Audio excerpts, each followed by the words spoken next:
పాదంలోని కొన్ని భాగాలపై ఒత్తిడి కలిగిస్తూ మసాజ్ చేయడం వల్ల ఆరోగ్యం మెరుగుపడుతూ ఉండటంతో పాటు రిలాక్స్గా అనిపిస్తుంది.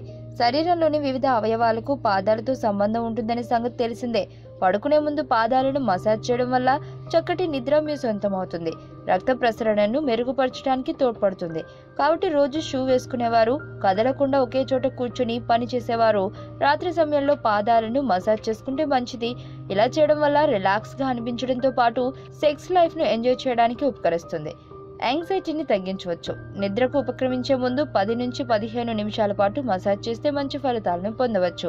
కాలి బొటన వేలును మసాజ్ చేయడం వల్ల ఊపిరితిత్తులు, మెదడుకు ఉపయుక్తంగా ఉంటుంది.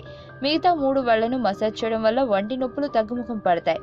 పడక మీదకు చేరాక నిటారుగా కూర్చుని పాదాలను ఒళ్ళోకి తీసుకుని మసాజ్ చేసుకోవచ్చు. గోరువెచ్చని నూనెతో మసాజ్ చేస్తే చక్కటి రిలీఫ్ లభిస్తుంది. పాదాలపై ఒక క్రమ పద్ధతిలో చేతి వేళ్లతో సున్నితంగా నొక్కడం వల్ల ఫలితం ఉంటుంది. ఒత్తిడిని తొలగించడానికి, అనారోగ్యాన్ని తగ్గించడానికి ఉద్దేశించిన రిఫ్లెక్సాలజీ అనే వైద్య పద్ధతిలో పాదాలను మసాజ్ చేయడం అనేది ఓ భాగం. అరికాలు, చీలమండల, పాదంపై ఉండే భాగాలపై చూపుడు వేలు, అరచెయ్యి, బొటనవేలు సాయం నిర్ణీత మొత్తంలో ఒత్తిడి కలిగిస్తారు.